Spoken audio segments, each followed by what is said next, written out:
So let's talk about narcissistic abuse in this episode. So I did a poll this week on my stories on Instagram at mishpatel.x if you're not following me already. And I asked you what you wanted to hear. And the most voted answer was actually narcissistic abuse. And for those of you who are new here, you might not know that I'm a narcissistic abuse specialist. And I'm actually talking about this today because even though I've got a psychology degree, I didn't recognize the traits of narcissistic abuse, because the traits of narcissistic abuse, narcissistic personality disorder, which is a diagnosis, and narcissism are very different things.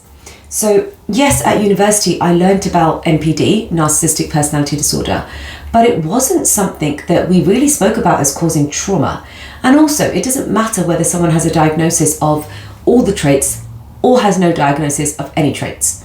Okay? Because just experiencing narcissistic abuse, whether it's one trait or all the traits, is still going to cause you trauma or emotional pain of some sort. And what I really want to talk about today is why I do what I do and why I became a narcissistic abuse specialist. And a lot of the reasons for that was actually my own experience. I didn't know that I was experiencing narcissistic abuse, or I was surrounded by people who had narcissistic traits. Okay. And actually, it was something that I really had to delve into when I started healing, and the cultural aspect played a huge part. So for those of you who don't know, I am a Hindu, I'm Gujarati, I'm South Asian, I'm born in Britain, but my parents were born in India and Africa. So my ancestors and my heritage is Indian. So I've been raised in the South Asian culture, which I absolutely love. Right now we're celebrating a festival and I absolutely love it. However, there were certain things in the culture that have been normalized, and because of that, I actually didn't recognize that what was abuse was abuse. Okay, I actually thought it was signs of love. So let's delve deeper. Narcissistic abuse it's almost a power imbalance, okay? It's where one person abuses the other person by making them feel like they're less than, okay? So that's just my definition, it's not textbook. And if you want more definitions, you can Google it, you can watch lots of YouTube videos. But I actually stopped talking about narcissism a lot on my page purely because I found that people were just throwing the word out everywhere. They were just calling everyone a narcissist. And it really took away the importance of the trauma that it causes. So let's talk about the South Asian culture, how family reputation, you're being raised in communities, you're being raised out of focus. And this was really needed back in the day when you needed to be within a community or a tribe in order to survive. But as things have progressed and, you know, our parents' generation has experienced a lot more trauma than we have. They've come to this country, they've had, even if they haven't immigrated, they still experience a lot of trauma that goes back centuries. So our ancestors experienced things like the partition, there was poverty, there was so much that they've experienced, and it's changed the way that they parented us. So each generation parented differently. And now this generation, what we're finding is we were raised very out of focus. It was more about what other people will think than what you felt or what you thought or what you wanted to do or be or study. And this out of focusness and this whole just family reputation and honor, and you know, we have to be a certain way or portray ourselves a certain way. What this has done is it's taken over our individual needs, okay, and our well-being, and we haven't developed this strong sense of self. And if you haven't developed a strong sense of self in your childhood, so when I say self, I mean self-esteem, self-value, self-respect, self-care, self-love, and the ability to provide yourself all of that. If you don't have that, then what you will do is you'll look for other people to make you feel good about yourself.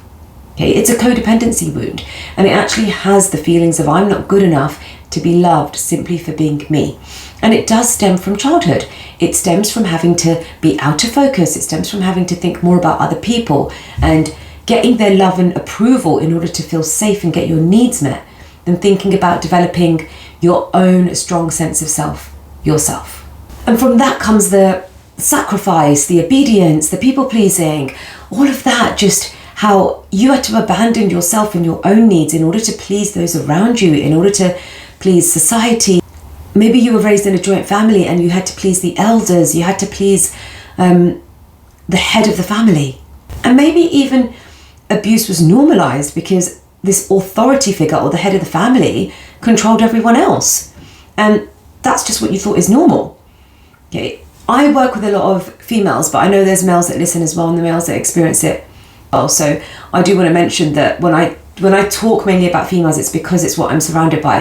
However, if you're a male here, then please know that this completely applies to you as well, and I'll try and keep it as neutral as I can.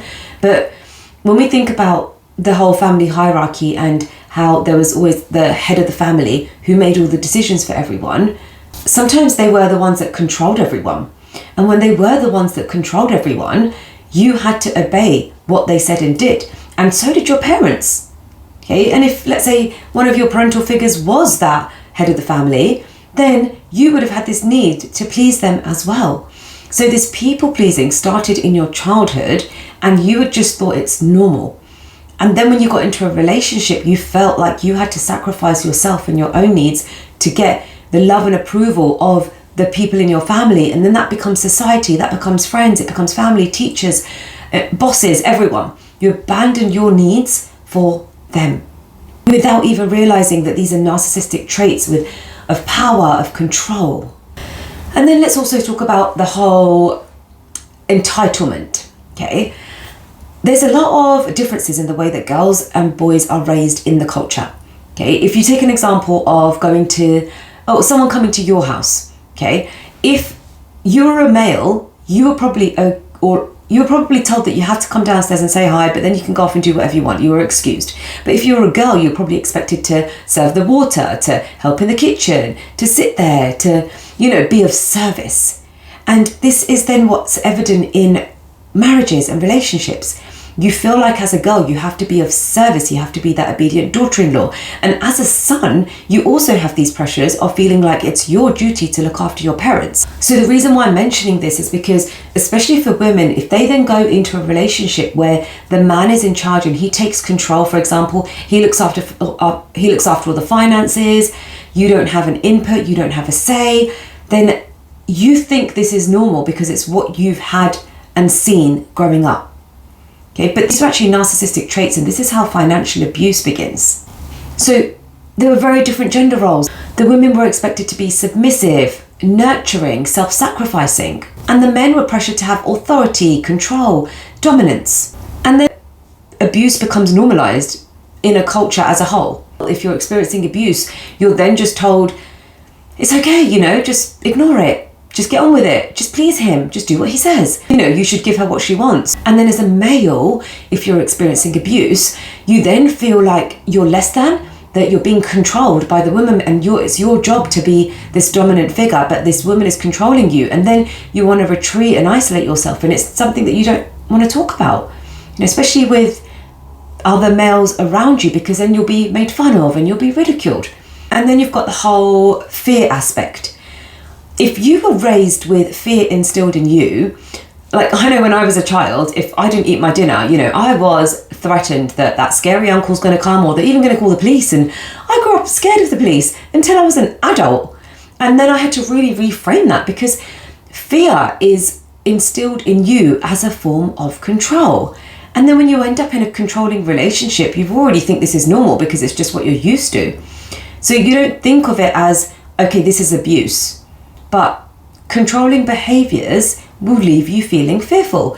And in a relationship, you shouldn't be feeling fearful. You should be feeling safe with your partner. And when I say safe, I mean safe in your body. You should be able to be heard, be seen, express your feelings, be appreciated, and be able to just be who you are as your authentic self, not this perfect version that you feel like you have to be. And then we've also got this fear of gossip. Okay, we've got this fear of what will people think or what will people say. And when you've experienced abuse, it already causes you to feel shame. It already causes you to have self-blame, and it already causes you to have all this guilt. And then you've got this added pressure of what other people in society will think and say, that once again, you abandon yourself and you just put up with it. And you allow it to carry on happening, and you try all these tactics yourself to try and make it stop, but it doesn't stop. So then slowly you start thinking you're the problem, and it chips away at you little bit at a time. And before you know it, you're an empty shell of yourself and you don't know why. So why have I explained all of this? Because healing from abuse in the South Asian culture is not going to be the same as healing from abuse in other cultures, okay? Especially in the Western world. There's a huge cultural aspect that we have to take into account. And I do what I do now because in my own healing journey, I found that the cultural aspect wasn't understood. Okay, there were certain things that I found really difficult to do, like, for example, just cut off my in-laws. Okay, it wasn't something I wanted to do, and I still haven't done it now because they're still my children's grandparents and they didn't hurt me. Okay, so there were certain people that did hurt me, and yes, I had a right to cut them off and I had a right to no longer nurture that relationship, but it didn't mean I had to cut everyone else off. So sometimes what you're told in other cultures is so much easier to do for them than it is for us. And that's why I really wanted to mention just some of the differences in experiencing narcissistic abuse as a South Asian. Just did a lot of talking there, so I was like, let me just grab my drink. So before we go on to talk about just how to heal from narcissistic abuse, I did want to mention just a few traits that you might have normalized. And you can Google this, you can watch millions of other videos because there are so many of people talking about the traits. So I don't really want to waste time on things that you might already know. But for those of you who aren't familiar with narcissistic abuse, I did want to talk about just a few traits. The first being emotional manipulation. And emotional manipulation is hard to recognize because it can be disguised as love. Okay, oh, if you do this for me, I'd be really, really happy. That's emotional manipulation. Okay, but we don't realize it because we're so used to hearing these types of things growing up. And then we've got things like guilt tripping. What will people say? What will society think? Okay, this is actually all used to control you. And then you've got things like comparison and criticism that are used as a tool to keep you feeling really, really small. It's an abusive tactic that breaks you down. So if you're broken down, it's easier to have control over you. And then you've got that dependency. Okay, not just financial dependency because money is controlled by one person in the relationship, but you've also got that dependency in terms of your independence. Like, for example, the man always taking control of the wheel. Okay, I see this so many times because the man is taking control of the wheel, the woman is then afraid to drive.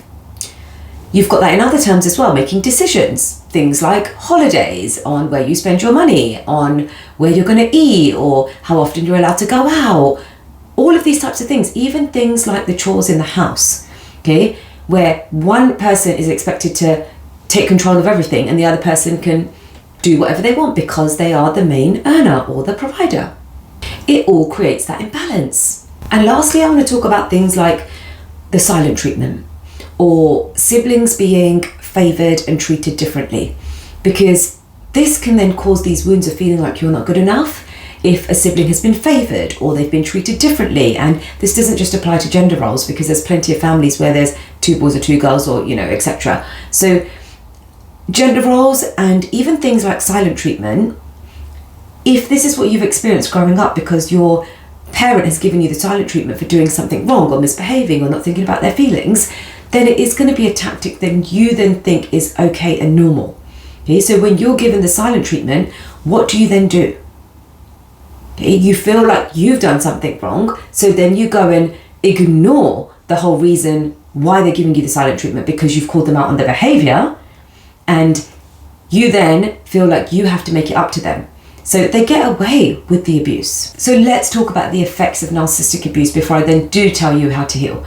So the effects of narcissistic abuse, it's going to have an effect on your confidence, your self-esteem, that guilt, that shame, that self-blame that I've already spoken about. You're going to have difficulties with setting boundaries because you're going to feel like you're being disrespectful.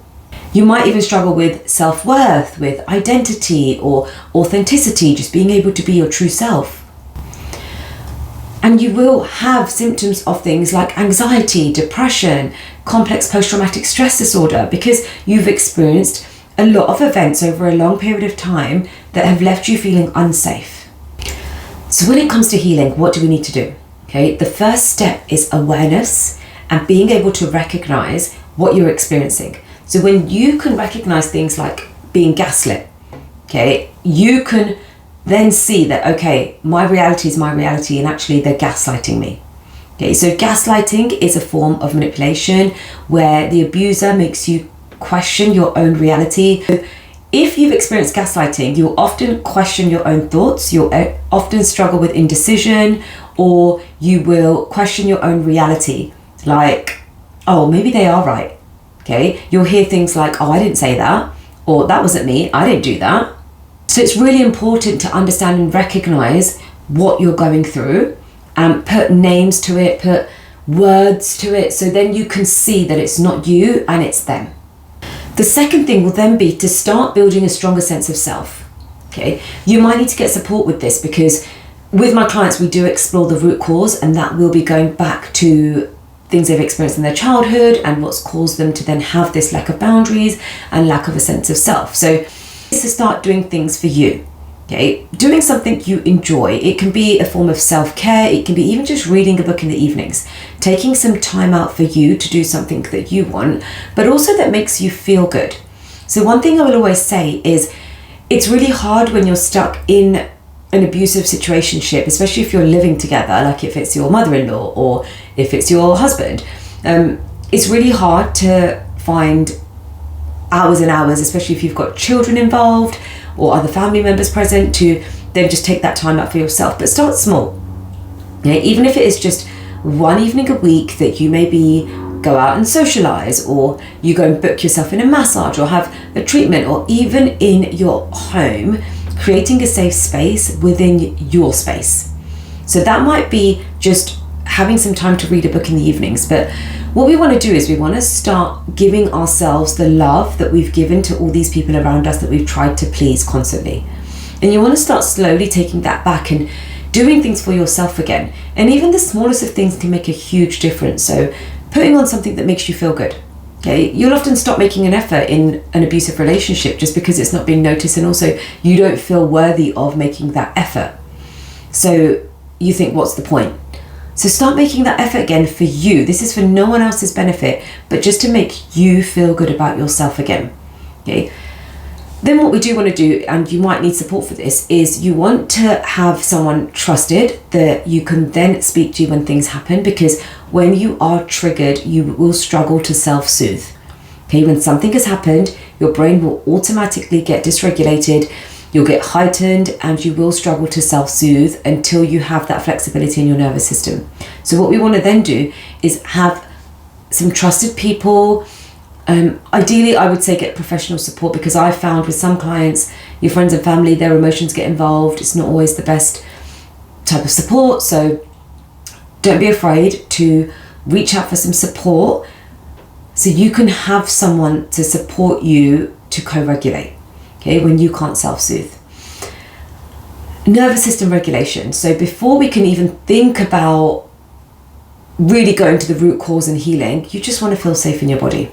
Okay, and trauma causes us to disconnect. When you experience abuse, it is trauma. We do disconnect from our brain and mind and our body. So what you do want to do is you want to spend some time just asking yourself and reconnecting with your body. Where do I feel this in my body? Okay.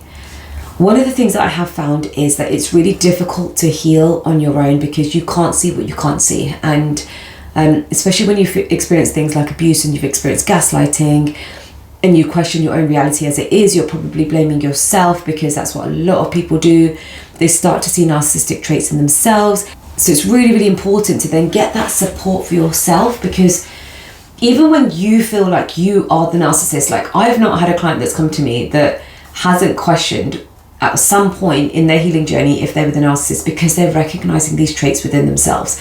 But when you've been in an abusive situation for such a long time, your idea of normality becomes skewed and you will pick up abusive traits yourself. It doesn't mean you are an abuser. It doesn't mean you are a narcissist, but you're picking up those traits to protect you, not to abuse. So if the lion is roaring at you and you've tried doing everything, sometimes you've just got to roar back. Okay, and it's the only way that you can show that you have got power in this relationship or situationship. So you will find that you might recognize these traits. So it's really important to make sure you've got that support for someone to say to you, no, you're not a narcissist. Okay, you've just picked up those traits, but that's because you're trying to protect yourself. And lastly, for like long-term healing, you do need to release the trauma that's held in your body.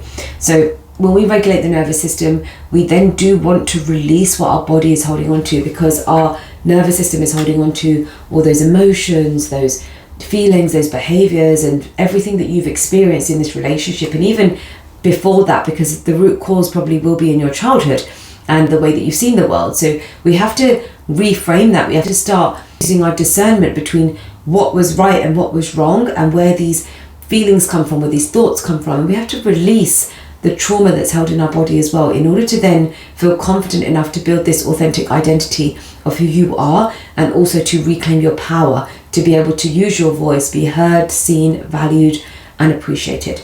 So I just want to end this today to say that you are not alone. If any of this resonates for you, then please do reach out to me. I am a narcissistic abuse specialist, and I do support you in healing from narcissistic abuse. I'm not talking about it as much on my social media these days, but I am talking a lot more about how you heal that trauma, because narcissistic abuse causes trauma, and you have to be able to heal that trauma by working with the body, watching all the videos. You know, this video is going to give you knowledge. It's not necessarily going to give you healing. And I do this in a one-to-one capacity. So each client that I have, we have a unique approach, because everyone has had different past experiences. But throughout the end of it, what we do is we build a strong sense of self. You have boundaries, you learn how to speak up, you understand yourself, you have this really, really strong self-awareness, and also a deep connection to your intuition.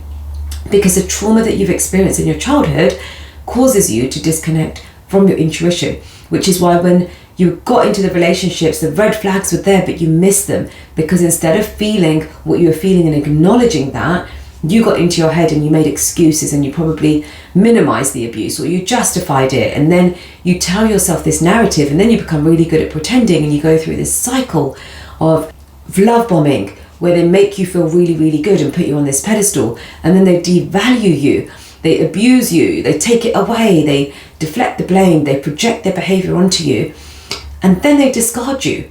Okay, they'll ignore you, they'll give you the silent treatment, they might then go cheat on you, or they'll keep things from you. And then when they feel you pulling away and taking the narcissistic supply away from them, they'll start trying to suck you back into the abuse cycle with hoovering. Okay, and when they've sucked you back in, you'll go back through this cycle again. You'll have the love bombing again, where they're really, really nice, and it's a short-lived period. And what you'll find is you go through this over and over again until you build that strength for yourself, or you completely lose yourself. Okay, that's what's going to happen.